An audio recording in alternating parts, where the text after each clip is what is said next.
circuito que yo tengo acá, el D1 es de 4 polos, no hay de 3, tengo que poner de 4, por eso dice 2 fases, 4 polos. ¿Ya? Y el de acá, 2, 4, 5, tampoco hay de 5. Tengo que poner el número par que le sigue, que sería 6. ¿Ya? Pero en este caso son 6 porque la cocina de inducción es de 2 polos, no, 32. Entonces 2 polos, ¿no?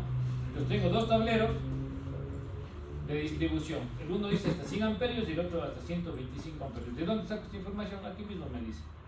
Sí, capacidad máxima por amperios. El de 4 polos 100 y el de 6 polos 125. Es información que sale de los mismos catálogos de los equipos. De tal manera que cuando el cliente vaya a la ferretería, compre tablero Squardi de 4 polos, tablero Squardi de 6 polos. ¿Sí?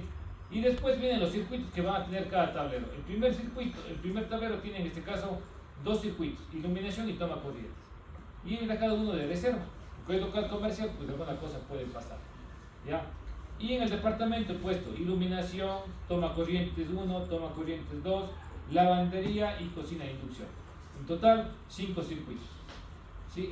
Y eso es lo que se coloca en el diagrama de unipilar de protecciones, indicando obviamente las protecciones de cada circuito. ¿De dónde salían las protecciones? Ya vimos la clase anterior de la tabla de demanda, en donde sacábamos las corrientes y multiplicamos por un factor de 1,25.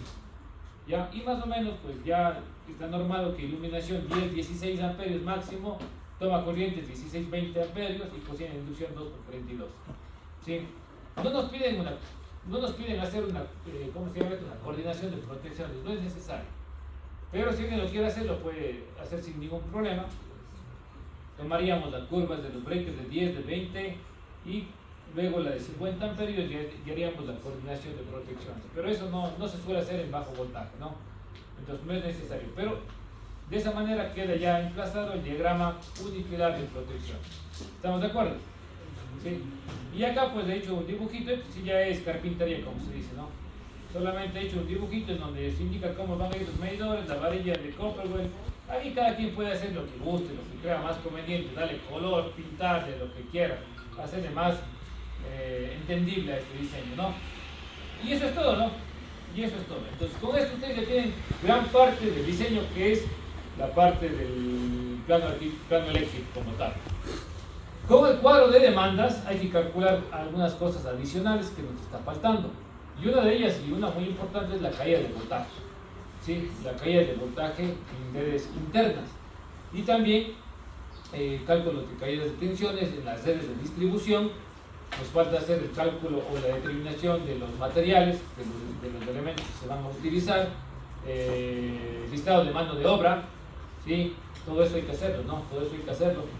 ¿Y qué más se necesita? En algunas empresas nos piden el estudio de la cargabilidad del transformador, cómo está la situación de la potencia del transformador, y nada más, pero no, nada más. Entonces, ahorita hemos avanzado en una parte, ¿no? Nos falta bastante todavía por ver. ¿Ya? Entonces, hasta aquí no sé si tienen alguna pregunta sobre el plano. ¿Sí? Algunos de están con los celulares, con las computadoras. Si están haciendo la clase, están distraídos con otra cosa. Tienen pruebas, después tienen examen. Estarán pilas, verán que sobre esto se va a hacer la evaluación del ciclo. ¿Ya? ¿Estamos de acuerdo? Bueno. Seguido entonces, vamos por acá.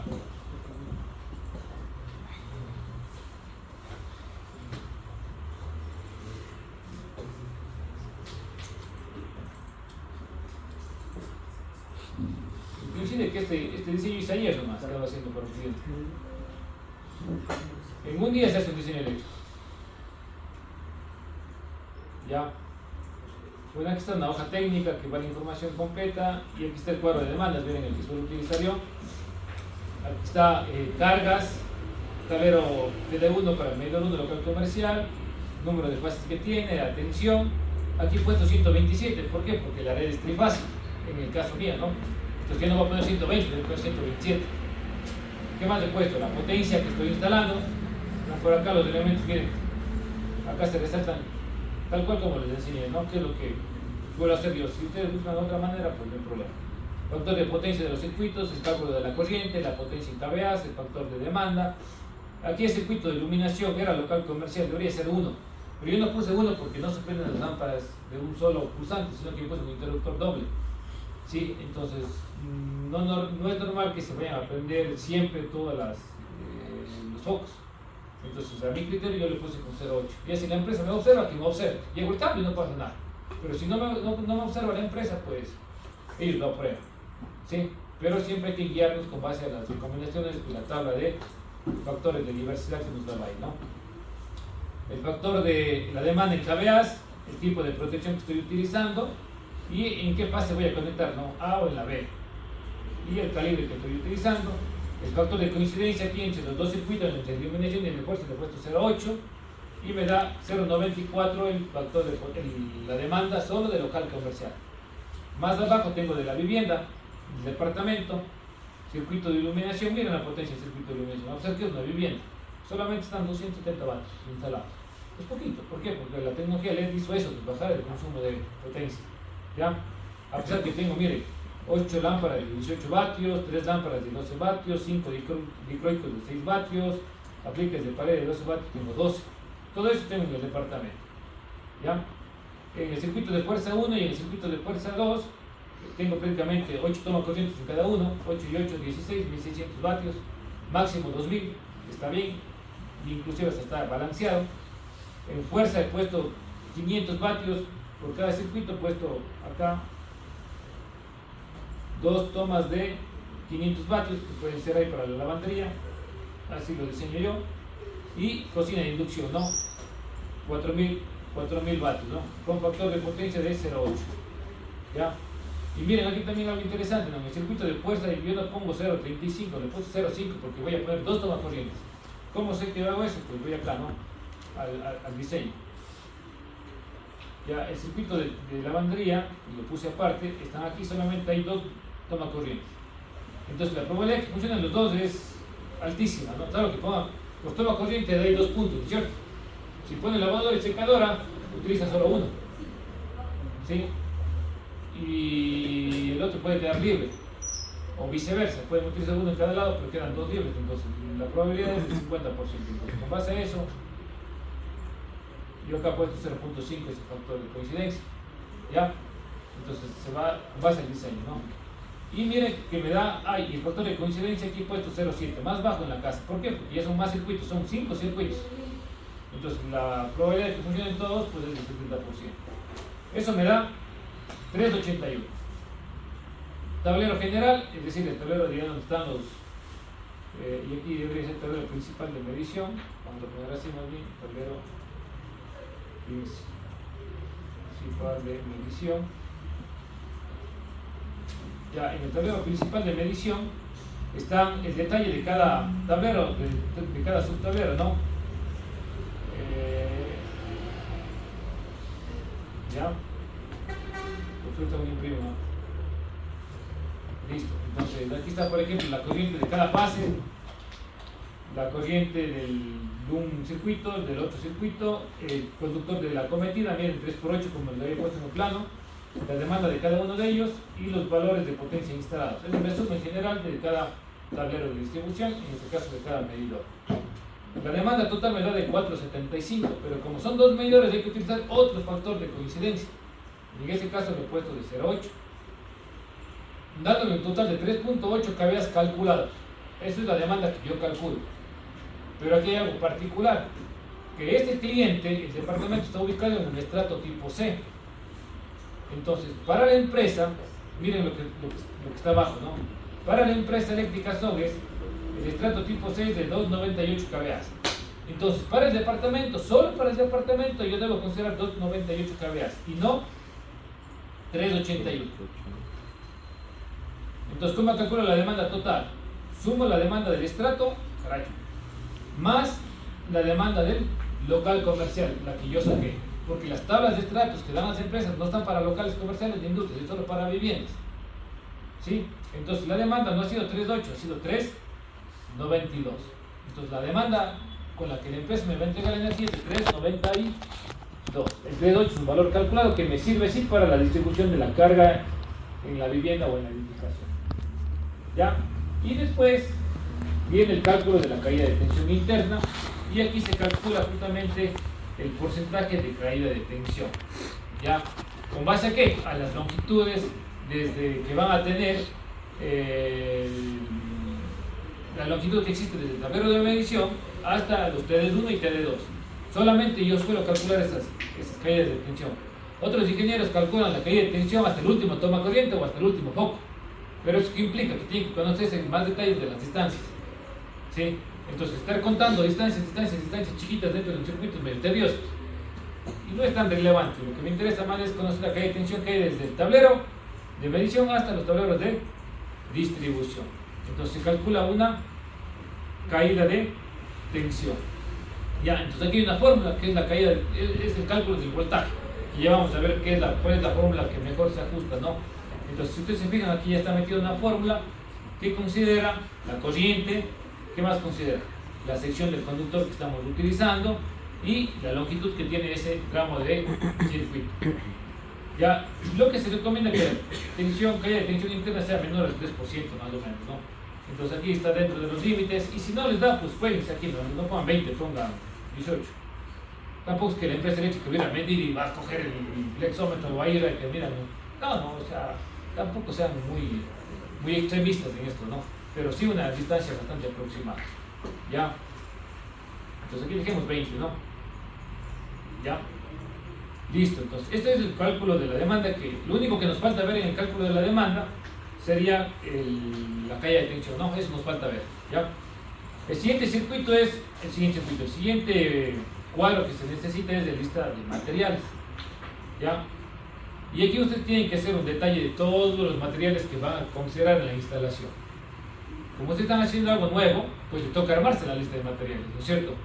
¿Cuántos tipos de interruptores, tipos de luminarias, tipos de conductores, cajetines, varillas de Copperwell, todo lo que se necesita en una instalación eléctrica?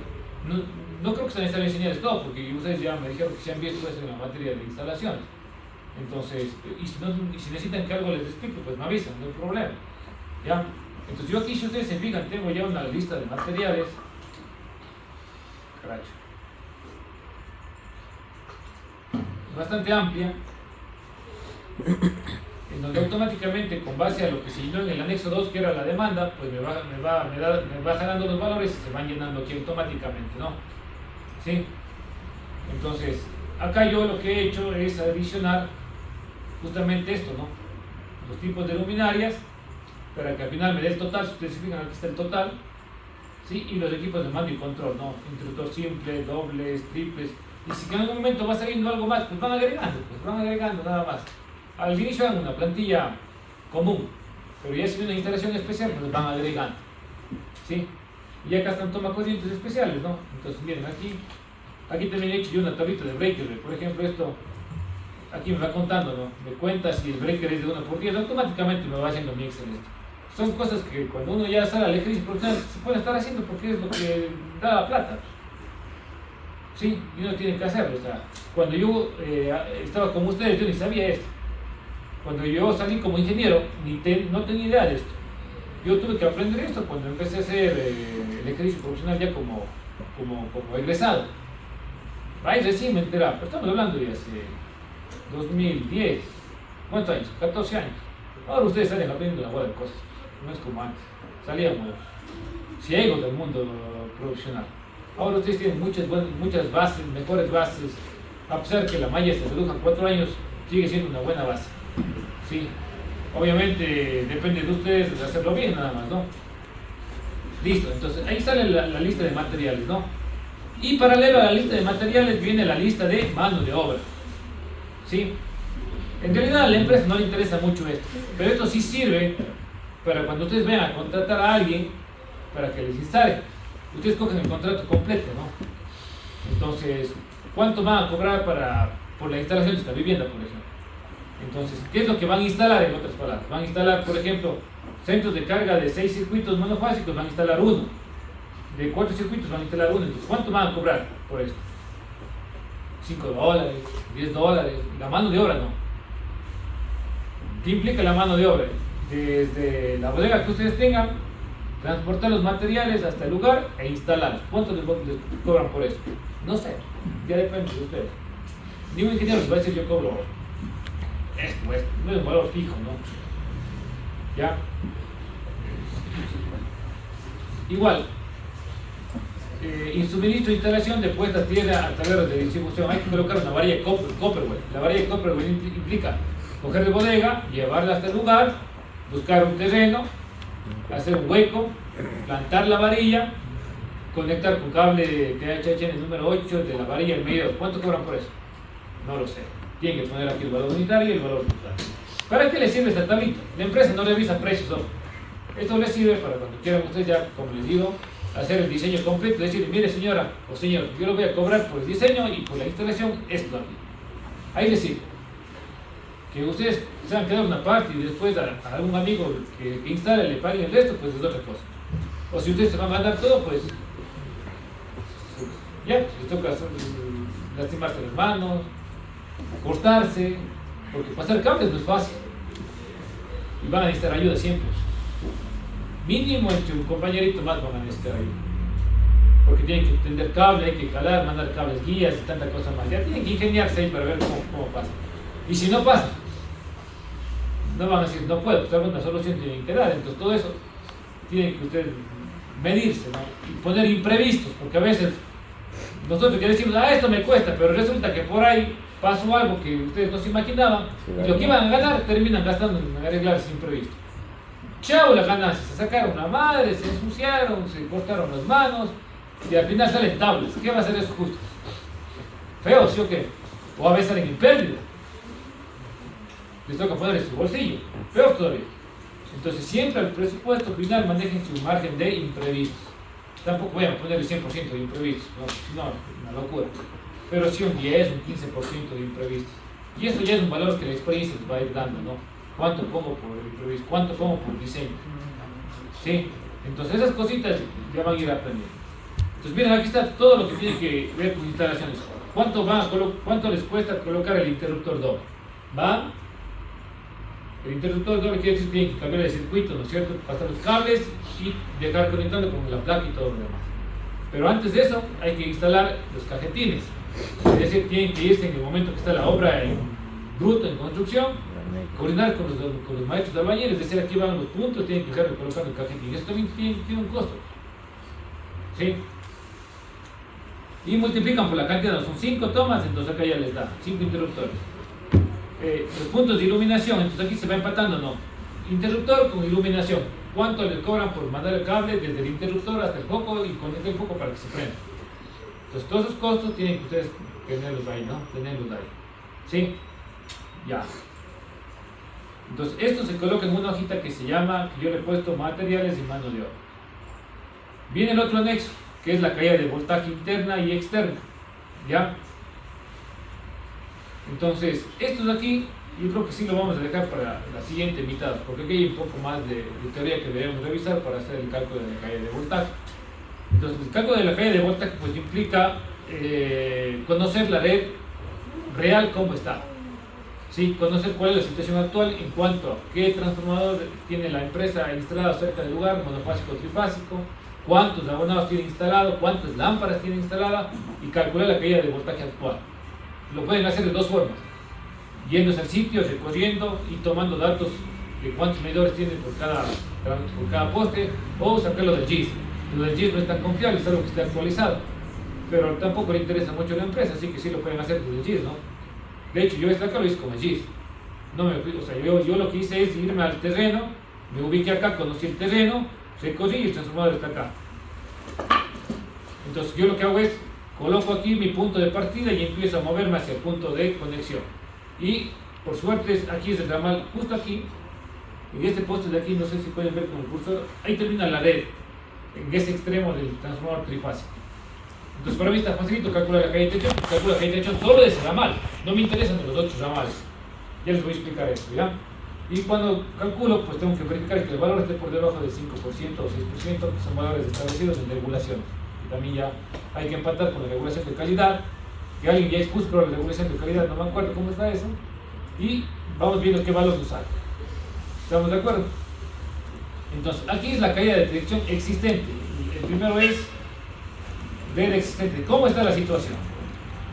En el punto donde yo voy a conectar es el punto 6, en el poste 6, aquí está poste 6, y de aquí yo le voy a dar de aquí voy a conectarme a la casa, el poste 6. ¿Sí? Y la actual es de 2.12, la caída de voltaje es de 2.12%, está muy bien. ¿Qué pasa cuando conecto el nuevo abonado? Cuando conecto el nuevo abonado, tengo que sumar la nueva demanda. ¿Qué demanda? La que calculé anteriormente, la de 3.92, ¿no es cierto? ¿En dónde sumo? Tengo que ir sumando en los nodos afectados por la inclusión de este nuevo abonado. Entonces, en mi caso, a través de esta tablita de acá, y yo la hice, ¿no?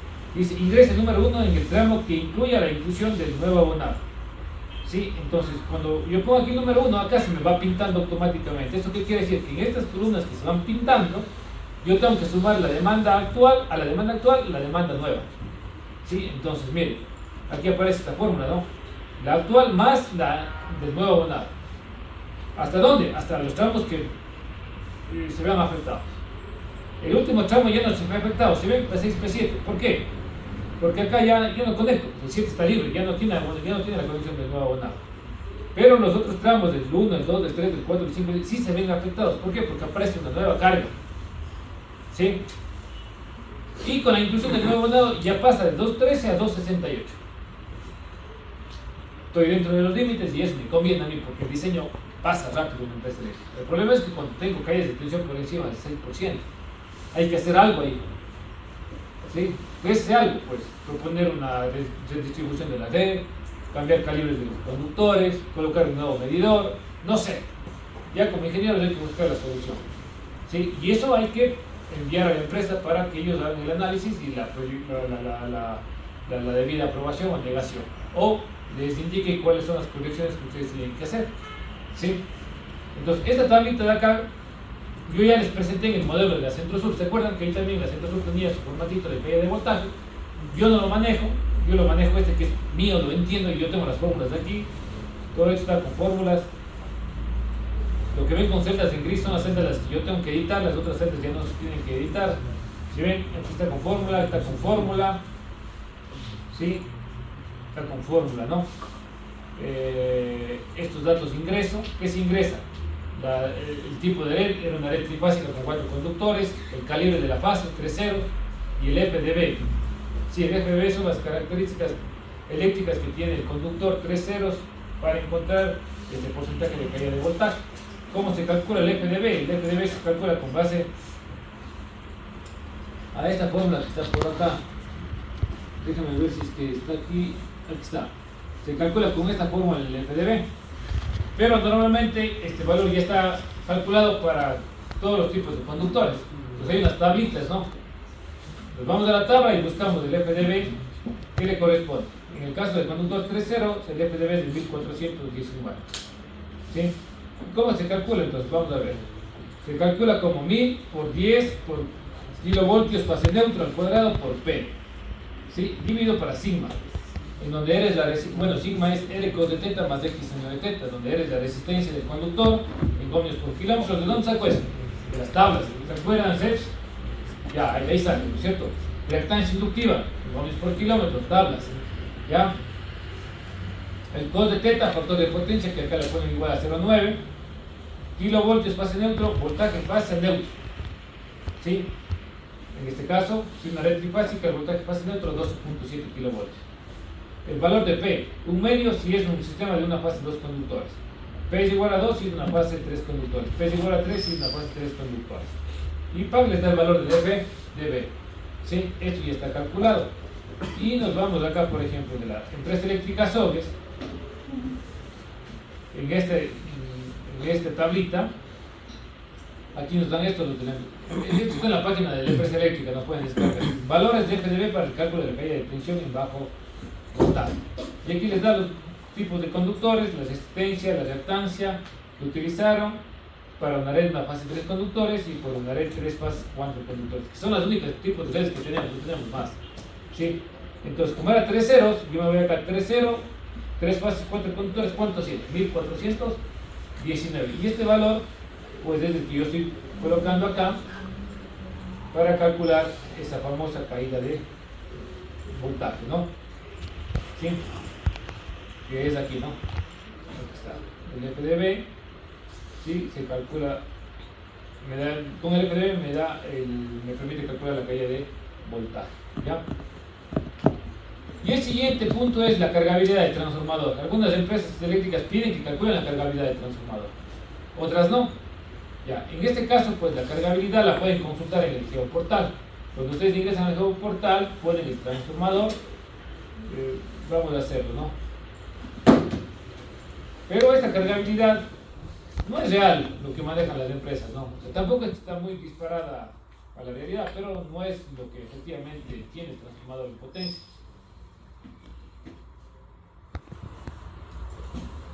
El viernes igual tenemos clases para explicar porque no nos va a avanzar, ya son las 7, 5 y 2 y tenemos que irnos a ver partido.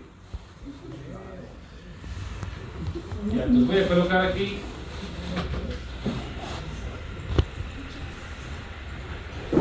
ya. Vamos a poner el transformador, me acuerdo ahorita 2170 creo que era. Ya miren, aquí está el transformador, ¿no? Y aquí dan clic en esta flechita y les da las características de ese transformador. Número, en qué alimentador está conectado, código de puesto, conexión, como este básico está en las tres fases de ABC, voltaje línea a línea 22 kilovoltios, potencia KVA 100 y cargabilidad 16.8. ¿Sobre qué valores? De 24 luminarias con una potencia total de luminarias de 4740 y para un total de clientes de 81. O sea, en este transformador hay 81 clientes conectados, que todavía no sé qué estrato ya vamos a ver, y 24 lámparas que nos dan 4750 vatios. Y a pesar de que tenemos tantos usuarios y tantas lámparas, solamente tiene el 16.8% de cargabilidad. Es decir, el transformador está de largo para conectar. ¿Sí? Ahora, vamos acá. Activo la capa de estratos. ¿Sí? Entonces, de acuerdo a los estratos, ¿sí? Ya habíamos visto los colores, ¿no es cierto? Me pongo clic en el color y me da estrato tipo C. Entonces, este transformador prácticamente está sirviendo a clientes de estrato tipo C. Si me voy a la hojita de la empresa eléctrica Soures con 81 clientes, no sé si lo pueden ver ahí, 81 clientes, estrato C, 81 clientes, la potencia es de 105, es decir, debería estar a reventar el transformador, sobre cargado, porque ya nos estuvimos pasando, ¿cierto? Es decir, estamos con 105 kVA de los 100 que permite, pero resulta que en la realidad no es así, tenemos solamente el 16.8%. Esta cargabilidad está calculada con base a la corriente de consumo. Y eso se debe a que, como les explicaba en la clase anterior, ¿sí? ¿Se acuerdan el cálculo de la energía y todo lo demás? Nosotros, no es que consumimos todos los, era 2.98, ¿no es cierto? 2.98 kVA por estrato C. Esto sería en el peor de los casos, que yo consumo toda esa potencia, ¿no? Pero resulta que si yo me pongo a sumar de los 81 clientes, ya no valen los marcadores. Yo siempre me olvido de cargar. ¿Cuánto era? 105 kVA, ¿no es cierto? Entonces, 105 dividido para 100, ¿cuánto me da?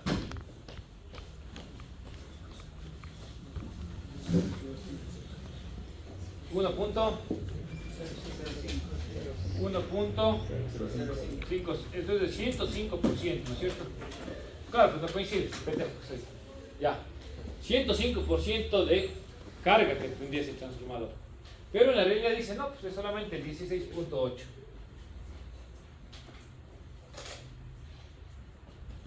¿Por qué sucede esto?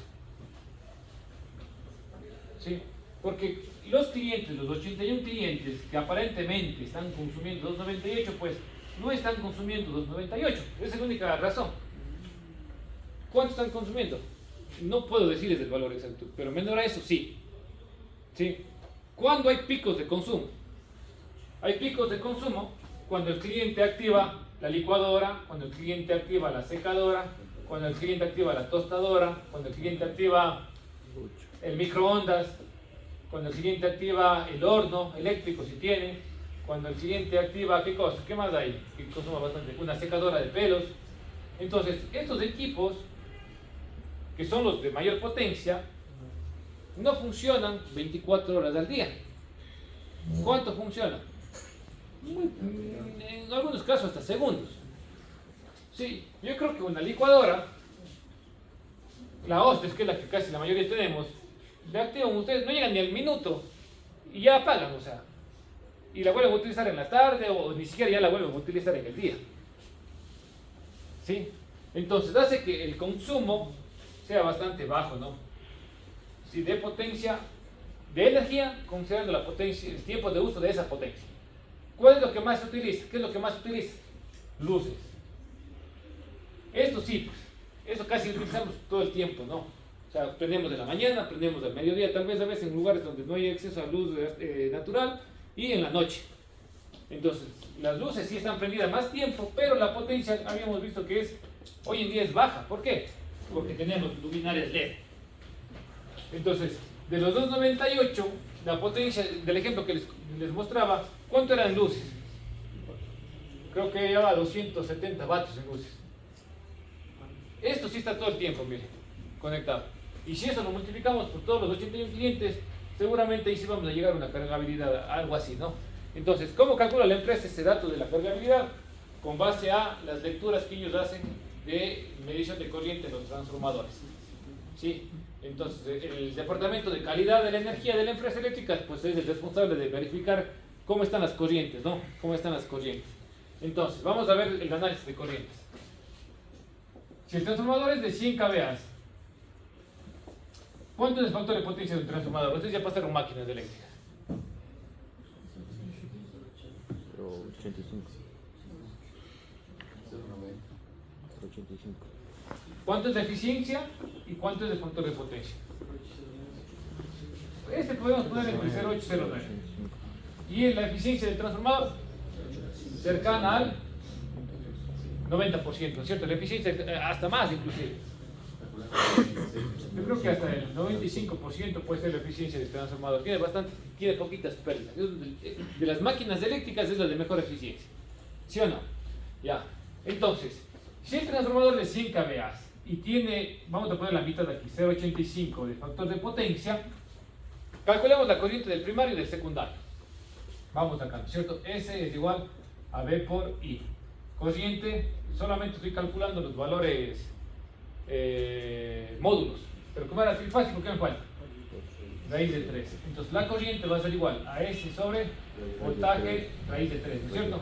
Esto va a ser igual a 100 kVA, 100K dividido para el voltaje en el primario, ¿cuánto sería? 22K por raíz de 3. ¿Cuánto les da la corriente en el primario? Y en el secundario sería primario. Y en el secundario sería 1000, la misma potencia K, sobre 220 por raíz de 3. ¿Cuánto da la corriente en el primario? ¿Cuánto da la corriente en el secundario? 2.62. Aquí da 2.62 62. amperes. Y acá abajo, más alta, ¿no? Mucho más alta. Esa es la ventaja del transformador. 262.43 amperes. ¿Sí? Entonces, y esto es importante, este dato, miren lo que vamos a analizar, ¿no? 262.43 amperes, que sería la corriente nominal, es decir, amperios nominales. Si el transformador, si la empresa mide en las líneas un consumo de 262 amperios, la cargabilidad debe ser del 100%. Pero si obviamente mide por debajo de esto, la cargabilidad se calculará de manera proporcional. Entonces, la empresa eléctrica, de acuerdo a los registros, ha cargado que es de 16.8. Que esté actualizado no me interesa. Pero lo cierto es que no va a estar al 100%. ¿Ya? Entonces, esta corriente es clave. Entonces, el valor de la corriente secundaria es importante en las redes eléctricas porque nos da un parámetro o nos permite medir la calidad de energía con la que la empresa nos está vendiendo. ¿A qué me refiero? Cuando nosotros consumimos de estos electrodomésticos, ya ni me acuerdo que puse aquí. Bueno, cuando instalamos licuadoras, secadoras, Tostadora. tostadoras, incluso la refrigeradora que por ahí me faltó. ¿Qué pasa cuando estos equipos funcionan? Por ejemplo, la secadora de pelo de las mujeres. Señorita Rocano, ¿cuánto tiene una secadora de pelos la potencia? Usted debe tener una secadora de pelos. ¿No ha visto la potencia? Pongamos 1200 vatios. Ya, esa es la potencia nominal. ¿Sí o no? 1200 vatios. Calculemos la corriente que absorbe esta secadora. Como es monofásica, la corriente sería 1200 dividido para 1200 dividido para 127. ¿Cuánto me da? 9.44. 9.44. Entonces, consume o absorbe 9,44 amperios solamente cuando se activa la secadora de pelos. Estos 9,44 amperios, ¿quién va a sentir? Bueno, no sé quién porque es persona. ¿Qué siente en el sistema eléctrico de potencia esto? La red. Es decir, el transformador. 9,44 no le hace ni cosquillas a los 262. Por eso es que cuando nosotros hacemos funcionar estos electrodomésticos fuertes, la luz no parpadea, no flashea, no baja, no pasa nada. ¿Por qué? Porque el secundario del transformador admite corrientes altas. ¿Sí? Y eso es importante. Entonces, cuando nosotros, por ejemplo, diseñamos un circuito independiente, hay que tener en cuenta estos picos de corriente. Porque si ahora mismo están instalando generadores, ¿sí o no? Todo el mundo, ustedes han de ver que están colocando generadores. Pero es importante que el generador soporte esos picos de corriente de lo que están yendo a hacer funcionar. Porque si no, el generador se queda.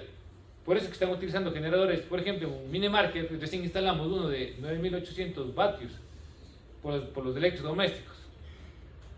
A pesar que un mini market lo podemos tener para la empresa eléctrica con una demanda de cuánto, de unos, se me ocurre, para la empresa puede ser 4.5 kVA en la demanda de ese mini market. Pero como tiene corrientes altas, pero no son nada en comparación a la del transformador, funciona sin problema ese mini market. Pero si ya lo aíslo y pongo un generador pequeñito de respaldo, ese generador tiene la capacidad de aguantar 9,44 amperios. Y no todos los generadores tienen esa capacidad. Entonces un generador chiquito no me va a dar esa capacidad de corriente, se va a empezar a trabar o se apaga. ¿Sí? Entonces por eso es que se dimensionan equipos más grandes, porque son para soportar cargas particulares o cargas individuales. ¿Sí? Entonces en nuestra casa el valor de la corriente del secundario de la red, del transformador que nos sirve la red, es importante conocerla. De hecho, no sé si ustedes se acuerdan, pero cuando hubo esto de las cocinas de inducción, se repotenció las redes, porque la cocina de inducción al tener 4000 amperios, 4000 vatios, ¿sí?, iba a tener una corriente mayor. Entonces ese pico de corriente de todas las viviendas hacía que el secundario del transformador ya no sea lo suficientemente alta para aguantar esos picos. Y lo que la empresa hizo es cambiar esos transformadores y poner unos de una potencia mayor. ¿Por qué con una potencia mayor? Porque si la potencia sube, también sube la corriente. Entonces, mayor corriente, tengo un mayor margen de mejor funcionamiento de esa red. Sube la corriente y no voy a sentir ese flasheo, no voy a sentir nada. Va a estar normal. En cambio, si yo dejaba los transformadores como estaban y todas las viviendas ponían cocina de inducción, la calidad de energía empezaba a bajar. Claro está que es difícil que todas prendan la cocina al mismo tiempo, pues no. Pero esa probabilidad puede darse. Y la empresa no puede jugarse y no puede correr el riesgo de garantizar una mala calidad de energía por un supuesto.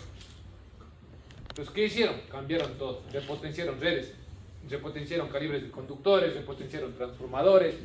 Y hoy en día, la mayoría de transformadores están subdimensionados. ¿Sí? Creo que subdimensionados es la palabra para decir que es de una potencia más grande de lo que se necesita, ¿no? De hecho, en Azogues, por ejemplo, cuando hicieron las redes soterradas y los transformadores que están en el centro de Azogues, en estaciones bajo el suelo, son transformadores de una potencia muy grande en comparación a lo que se está utilizando en la ciudad. Se pensó en las cocinas, pero las cocinas de inducción fue un gobierno, como les dije la otra vez, son decisiones gubernamentales. Fue un gobierno que dijo, tenemos energía eléctrica para vender, y de hecho se vendió. Era la primera vez que se vendió energía a Colombia. como teníamos mucha energía, pues pongamos cosas eléctricas, pongamos cocinas, compremos compremos carros eléctricos, todo lo que tenga que ver con electricidad, porque teníamos energía. ¿Sí o no?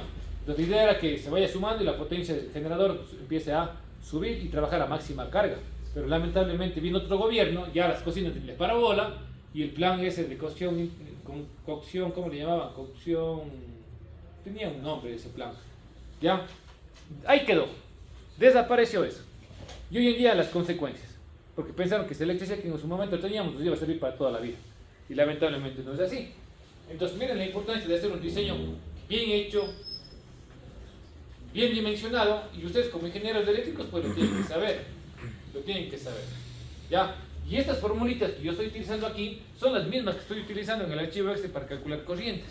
Esas ya las saben ustedes porque ya aprobaron las materias que necesitaban para llegar a diseños. Y de ahí recordarán que cuando eran mis alumnos en circuitos, en tercer ciclo, yo decía, circuitos les va a servir para todo. Y por eso no pueden olvidarse, era como los muchachos de circuitos que están ahorita conmigo, dicen, profe, formulario. ¿Qué formulario? No necesitan formulario, digo, jóvenes, los tienen que saberse al revés y al derecho. Y si son ingenieros, hasta la muerte las fórmulas. Como el Padre Nuestro, hasta el fin de nuestra existencia. Porque un ingeniero eléctrico que no sepa fórmulas de potencia, de corrientes, de voltajes, no puede llamarse ingeniero eléctrico. ¿Sí o no? Así de sencillo. Y que de ustedes, cuando estén sustentando, que se hagan buenos comentarios, porque hay de todo. El otro día nomás oí en consejos de carrera preocupados porque muchachos que están yendo a graduarse y no saben ni la ley de Ohm. ¿Cómo pasaron? No sabemos, ahí estamos con problemas. Que a ustedes, que yo no escuche comentarios de este grupo de estudiantes. Lo importante es que se hagan bien, aprendiendo bien, con buenas bases, las unidades con sus respectivas magnitudes. Porque a veces no saben ni cómo se mide la corriente. O confunden potencia activa con potencia aparente, que es algo grave, ¿no? Y a veces a la potencia reactiva ni la paran bola. Creo que se olvidaron que existe en corriente alterna algunos.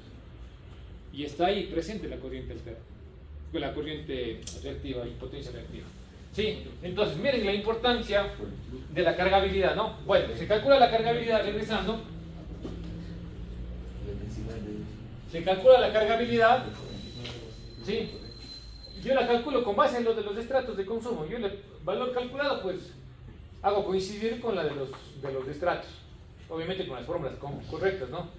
Entonces se calcula aquí la potencia de las luminarias, el número de clientes, y le cuadro con lo de la cargabilidad, no con lo de la tablita, sino con lo que está en el ArcGIS, ¿no es cierto? En el geoportal. Y después, aquí miren lo que aparece cuando tengo el nuevo cliente. Ya no tengo, bueno, aquí era 81 es la total, ¿no?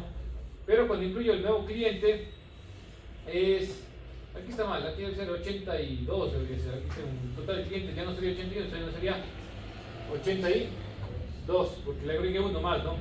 Sí. Y si son dos medidores, ¿no son dos clientes más? No, porque la demanda ya está incluida para los dos medidores. Si fuera por separado, sí. Sí. Si fuera por separado, sí, pero en este caso no. Entonces aquí ya tenemos 82 y ya cambia de 18 a 21. Sube, claro, tiene que subir, pues porque eso no pone más potencia al transformador. Y la capacidad de que podamos utilizar más carga va a disminuir. ¿Ya? Entonces, esto es importante, a veces las empresas piden, ¿no? Sí, las empresas piden. Y todo esto, por ejemplo, para la empresa eléctrica Centro Sur no hay que hacer. Lamentablemente ahí tenemos pérdida de oportunidades laborales porque, como vimos también la normativa de la Centro Sur, ¿se acuerdan ustedes? De 6 medidores hacia abajo, pues solamente el cliente va y paga. ¿Para qué un ingeniero eléctrico? Ya necesita. Si son 6 medidores, son 7 medidores, ahí sí le toca contratar a un ingeniero. Pero por un lado, si sea bueno, no, porque van a cobrar más. O sea, para 7 medidores ya es un trabajito grande.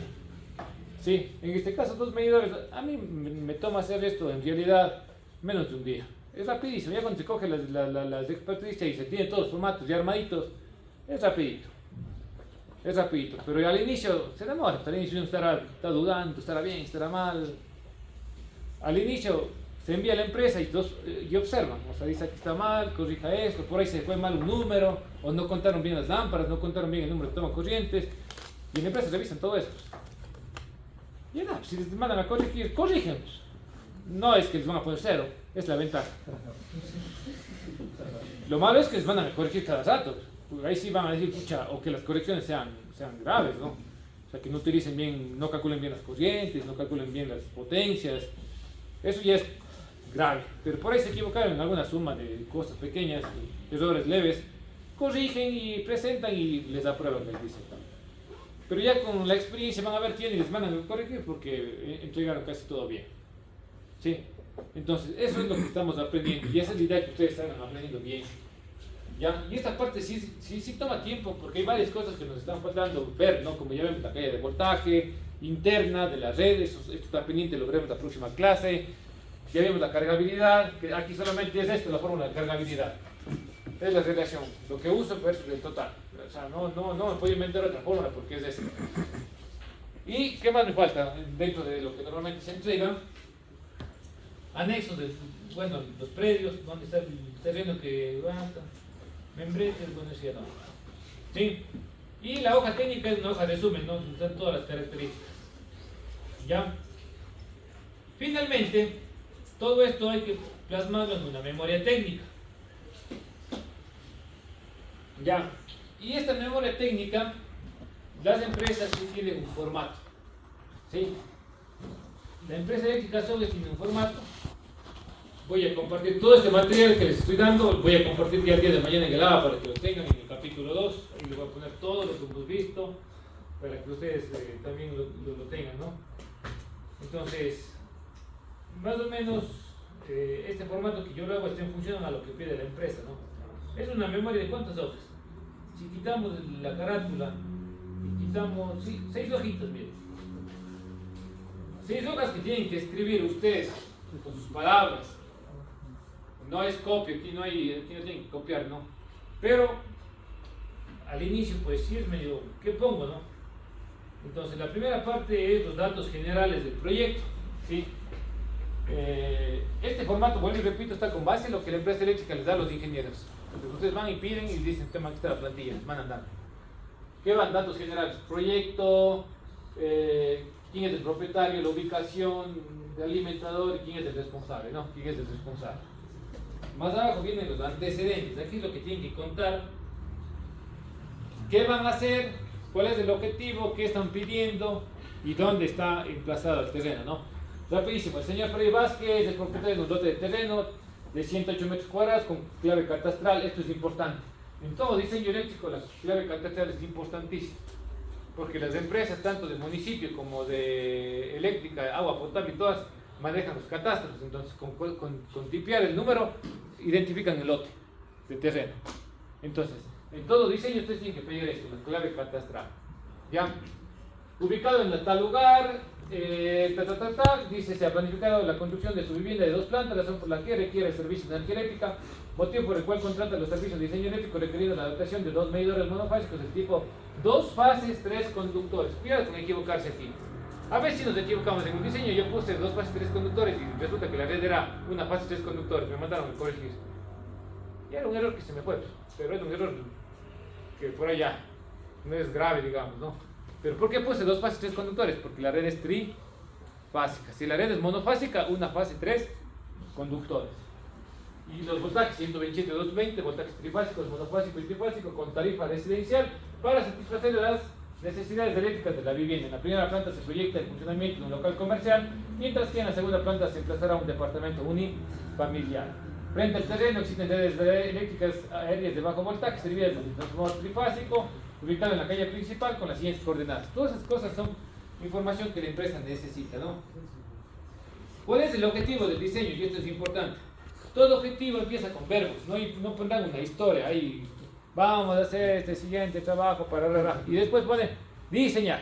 Ya de cuando se mandan 2 líneas escribiendo cosas que no sirven, aparece el verbo diseñar. Aquí, por ejemplo, realizar el diseño de las instalaciones eléctricas interiores de iluminación y fuerza acometida en bajo voltaje, tablero de distribución secundaria y cuadro resumen de la demanda. Ese es el objetivo, es el diseño como tal. Luego ya viene algo que se agrega, se elabora la memoria técnica, el listado de materiales y todo. Estoy contando lo que estoy yendo a presentar. El alcance, ¿qué nomás tiene este documento? Todo el informe ¿no? Tiene el diseño de la acometida en bajo voltaje para la nueva demanda, el diseño del tablero de medición, incluye las protecciones, tiene el diseño de los tableros de acometidas secundarias, diseños de los circuitos de iluminación, toma corrientes y cargas especiales, cálculo de la calle de voltaje en la red de distribución, cálculo de la cargabilidad del transformador. Si necesitan más cosas, pues van agregando cálculo, por ejemplo, de la estación de transformación, diseño de la red de media tensión, si es que hay que hacer extensión de red, diseño de la cabina de transformación, todo lo que tengan que hacer y lo que vayan a presentar en alcance. ¿Sí? Aquí tienen que colocar todo lo que van a hacer y lo que van a presentar. ¿Ya? ¿Qué más? Consideraciones para el diseño. Pues aquí hay algunas cosas que se deben considerar, tener presente. Determinación de la demanda de diseño. Aquí cuentan cómo calcularon la demanda. Entonces, de acuerdo a la ubicación geográfica del terreno y teniendo en cuenta la tabla de estratos de consumo establecida por la empresa eléctrica Sogues, el usuario queda categorizado como estrato C, ya vimos, ¿no? En donde la demanda máxima diversificada de MD en kVA para el departamento es de 2,98, con la inclusión de la cuestión de emisión. Adicionalmente, se considera la demanda del local comercial de 0,94 kVA. ¿Cómo calcula entonces la demanda total? La demanda del estrato más la del local comercial. Es lo que dice en el Excel. Estoy contando nada más de acá. El valor total es de 3,92. ¿Por qué les enseño esto? Yo tomo el examen de fin de carrera, ¿no es cierto? Sí deben saber. Cuando ustedes van a presentarse para ya graduarse, presentan el trabajo de titulación y paralelo al trabajo de titulación tienen que hacer el examen de fin de... ya no se llama examen de fin de carrera, se llama experiencia culminante de diseño, no sé cuánto. Tiene un nombre larguísimo. Entonces ese examen consiste en dos partes. Un examen teórico que es sobre el mismo trabajo de titulación, es decir, con su tutor de la tesis coordinan qué les va a evaluar como parte teórica de este examen. Y la segunda parte es el diseño eléctrico de lo que sea. Puede ser bajo voltaje, puede ser de una red de distribución, puede ser de la instalación de un parque, de un diseño lumínico de un parque, etcétera, etcétera. Entonces, estas cosas cuando yo revisaba, había bastantes problemas de los estudiantes. A lo menos ustedes, de 4 años, de la mayoría de 4 años, nadie había visto esto, excepto ustedes que ya están bien conmigo. Entonces era grave porque a los estudiantes les mandaban a hacer esto y no sabían qué hacer. Y era la última etapa porque iban a ser ingenieros. Entonces hubo un momento que a un grupo de estudiantes que me tocó tomarles el examen, les reuní en el aula y les expliqué esto en 2 horas, pero así, pero de volada. Y me entendieron bien y si no, pues ya nada. Porque no era mi materia. Pues. Para eso tienen esta materia que se llama diseños. Y la materia está clarita y tienen ustedes un capítulo, que es el capítulo 2 que estamos estudiando. O sea, el diseño de utilización de factores y el diseño de trabajo. Por eso estamos aprendiendo. Cosa que cuando venga ese examen culminante, capaz que ya ni les toma a ustedes. Les hago validar lo que van a hacer ahorita. ¿Para qué van a repetir? O solamente que les mande a hacer el diseño de una red de distribución. Que ustedes mismos se planteen, se hagan se armen un barrio, pongan calles por aquí, calles por acá, y sobre ese diseño hagan ustedes la red, que también es algo que se puede hacer. O les mando una urbanización y ustedes hacen el diseño eléctrico de esa urbanización. No es que acabamos de ver todo, ojo, porque si no nos avanza el tiempo. O sea, si nos podemos ver diseños así muy puntuales, no avanzamos con el tiempo en la materia. Pero vamos a tratar de avanzar lo más que podamos. ¿Sí? Listo. Entonces, cuando calculaban los retratos, aquí también sabían hacer, se inventaban la potencia, no sabían cómo calcular la demanda. Y bueno, pues ya se graduaron, algunos les mandaba a repetir, me presentaban, les mandaba a repetir. Espero que así hayan aprendido algo, ¿no? Bueno, como ustedes estoy seguro que eso ya no va a pasar. Red de distribución de bajo voltaje y el cometido principal. Es decir, hay que escribir todo, ¿no? Dice, en la calle principal, avenida 16 de abril, se encuentra instalado un transformador trifásico que sirve como fuente de alimentación eléctrica para las viviendas emplazadas en la zona. ¿Ya? Realizando el cálculo de la calle de voltaje existente en el ramal donde se prevé conectar el nuevo bondado y considerando un estrato de consumo tipo C, se establece que la calle de voltaje actual es del 2,13%. ¿De dónde saqué? Del valor que calcula en el Excel, ¿no es cierto? ¿Ya?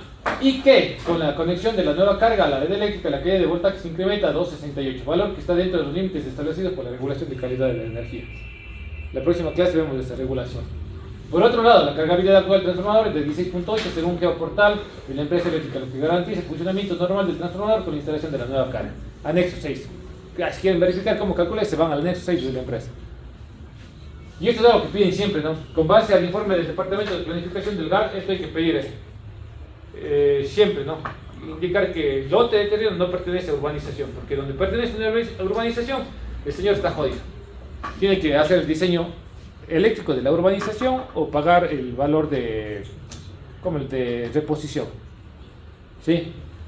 Entonces, ahí es un poco más tedioso. Ahora ya no están, por eso que la empresa dice que al centro sur hizo que desde 6 para arriba pidan diseño, si no, ya no. Ya nos vamos, que yo también quiero ir a ver partidos. Tablero principal de medición, punto de entrega, TPM, ¿no? Para mí, tablero principal, otros suelen poner tablero general, también está bien. Pero mantengan la nomenclatura, toda la memoria técnica, pues no en un lado pongan tablero general, después ponen tablero principal, después vuelta y dicen tablero general. O sea, ¿qué mismo? Pues general o principal. ¿Ya?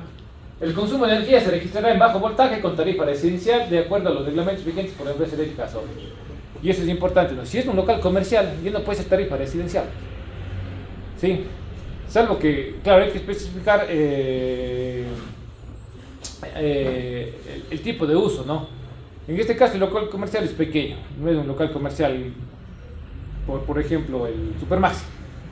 Sí, ahí ya, obviamente el tipo de demanda cambia, ¿no? Y esto hay que irnos al pliego tarifario y ver qué tipo de medidor se va a necesitar y qué tipo de tarifa. La medición irá centralizada en un tablero metálico con una capacidad para 2 medidores de tipo 2 fases 3 conductores, los cuales se ubicarán en la parte exterior de la vivienda en el cerramiento de libre acceso para la toma de lecturas del consumo eléctrico e incluirá una protección principal de 2 por 50 amperios para cada medidor. En el anexo 1 se detallan las especificaciones técnicas del tablero de medición a instalar. Estoy contando lo que yo estoy haciendo, esa es la memoria técnica. De bajo voltaje y acometidas secundarias. Con el sistema de medición centralizado desde el tablero principal de medición, partirán las acometidas principales de los tableros secundarios de distribución T1 y T2 ubicados en el interior de la vivienda, en la planta baja y planta alta respectivamente, uno para el local comercial y otro para el departamento. El conductor que llevará la energía a cada centro de carga será del tipo multipolar, es este conductor concéntrico. Yo diseño de esa manera, pueden poner 3 THHN sin problema, calibre con base al calculado en el cuadro de demandas. La cometida para cada tablero de distribución recorrerá en forma subterránea por el interior de la edificación por medio de tubería politubo de diámetro suficiente para alojar los conductores multipolares ST 3x8 y THHN número 10. El conductor multipolar ST es el concéntrico, el que es como manguera. Si han visto manguera negra, abren que están ahí 2, 3, 4, dependiendo de los números de ellos. Es más caro, pero con un solo conductor llevo los 3. ¿Sí? Ya no tengo que estar pasando 3 conductores, entonces le ponen ahí algo en la punta y la resbala nomás. Y si es de 2 pulgadas la tubería, no deberían tener problema. No deberían tener problema. ¿Ya? Conexión de puesta a tierra. Aquí hay variantes, ¿no? Algunos indican el cálculo de la resistencia. Habíamos dicho que para edificaciones, ¿cuánto era? 25 ohms, ¿no? Pero para instalaciones especiales el ohmímetro tiene que ser más bajo, ¿no? Como son instalaciones residenciales, yo no hago el cálculo de la puesta a tierra, solamente indico que se va a conectar con calibre, la tierra se va a conectar con una varilla Copperwood y con conductor 8AWG.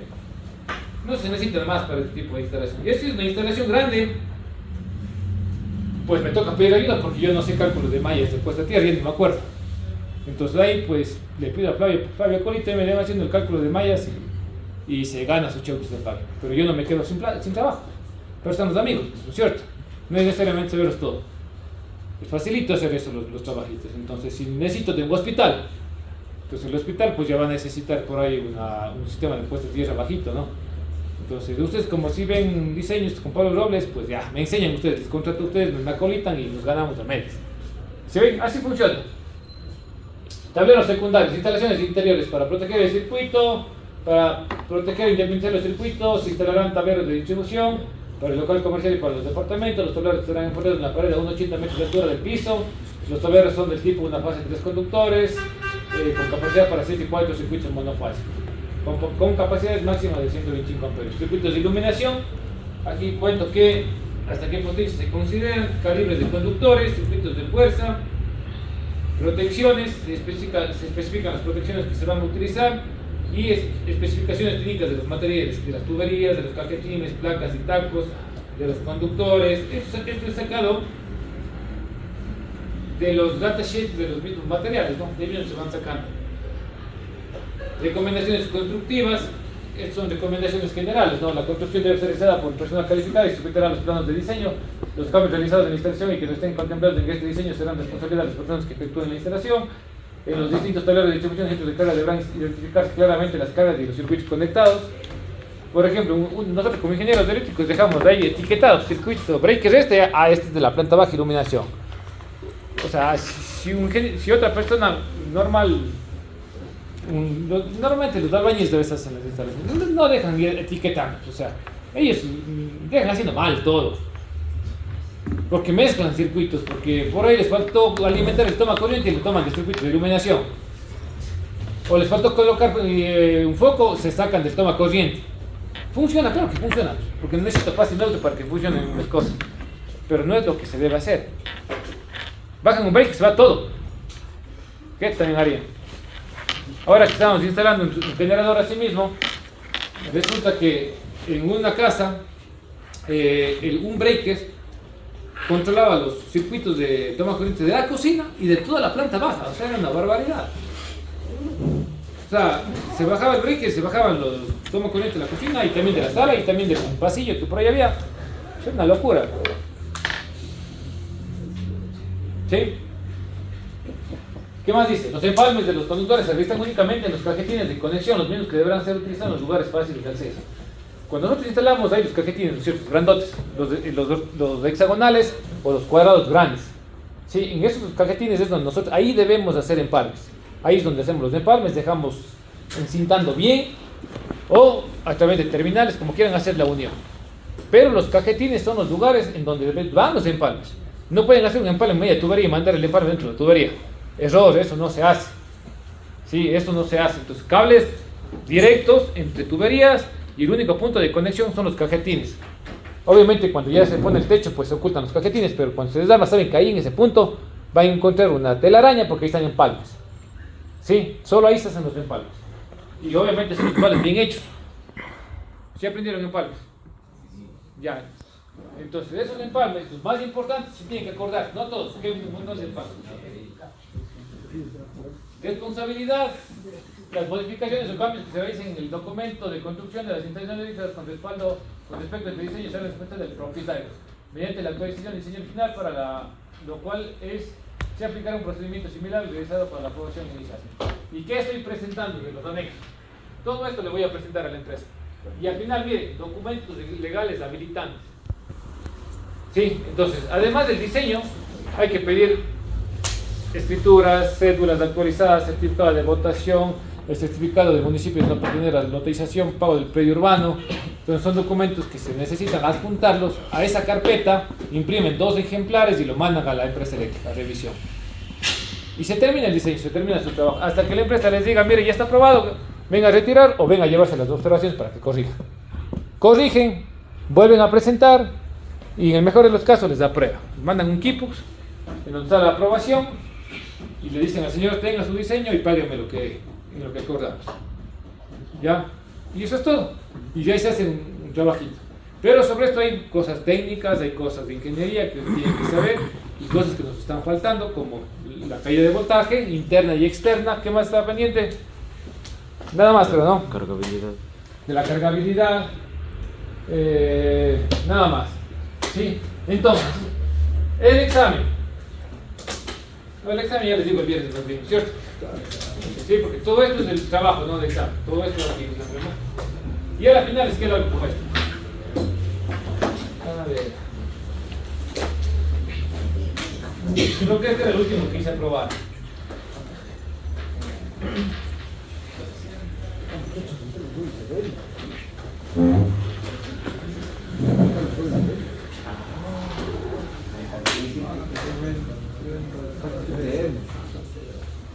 Ya, y a la final les queda algo como esto, ¿no? Estas son cartas que tiene la empresa. Aquí está la memoria técnica, miren, ¿no? Está la memoria técnica. Aquí vienen los archivos de Excel. Cálculo de la demanda, cálculo de materiales, cálculo de cargabilidad, plano eléctrico. Esto era chiquito, mira. Este era chiquito. Ya, y documentos legales, ¿no? Ya. ¿Por qué en este plano no hay cálculo de caída de voltaje? Porque el cliente se conectaba justo en el ramal donde estaba el transformador. Es decir, estamos conectándonos en el punto de partida del mismo transformador, el punto de arranque, exacto. Ahí nos genera caída de voltaje, estamos ahí mismo, en el mismo nodo. La caída de voltaje se genera por distancias, por longitudes. Sí, entonces cuando cuando el cliente se conecta en el nodo del transformador, el diseño se hace más facilito todavía. porque se olvidan de hacer cálculos de caída de voltaje. No van a cobrar menos por eso, ni más. Van a hacer menos trabajo ustedes, eso sí. Entonces ahí ustedes dicen, está facilito este diseño. En cambio, a veces que el cálculo de caída de voltaje sí genera problemas. O a veces no está actualizado en el GIS, ahí sí toca de ley, y es el sitio está revisando, ahí como viendo la red, contando los medidores para ir anotando en este poste hay 3 medidores, en el otro poste hay 5 medidores, se van a dedicar a la oficina suya y de ahí sí hacen el cálculo de caída de voltaje. Antes era así, pues. Si ven que ustedes, no sé si se percataron que yo puse coordenadas de X y Y. Hoy en día el GIS me da, ustedes ponen ahí y el GIS les da acá abajito las coordenadas. Antes había que comprar los Garmin, los GPS. Entonces nos íbamos y dependía de la tecnología del Garmin, ¿no? De los que yo utilizaba, me acuerdo, pues había que estar ahí, le ponían ustedes ya, le ponían la aplicación de OK, ¿no? Para que identifique el punto y había que esperarse 1 minuto para que guarde la información. Si estaba menos de 1 minuto, no guardaba la información, entonces uno sabía estar caminando ahí en el círculo hasta que salga, pase 1 minuto. Se iban a la computadora y se descargaban los datos. Y ahí les daba el dato del GPS, en qué coordenadas estaba. Permitían importar al AutoCAD la información. Pero después de eso apareció el ArcGIS, aparecieron el QGIS, entonces estoy hablando de hace ya más de 15 años, ¿verdad? Entonces ahora tienen ustedes tantas facilidades. Ahí está el Google Maps, simplemente se ponen encima del terreno, dan un clic y ya tienen las coordenadas. Antes no había nada de eso. Pues todo se ha facilitado, ¿ya? Y vuelvo a decirles lo que ya les recomendé hace tiempo, cojan un curso de GIS, esto les va a servir muchísimo, porque cuando tienen que hacer estaciones de transformación, les piden las coordenadas de esa estación de transformación y montar eso en el GIS. O sea, les tienen que dar actualizado el GIS a la empresa. Y eso yo, por ejemplo, yo no sé, yo sé pedir ayuda, nunca aprendí a manejar GIS y no creo que vaya a aprender porque no le veo la necesidad por el momento. Pero ya ustedes que van a trabajar en eso, pues cojan un curso de GIS.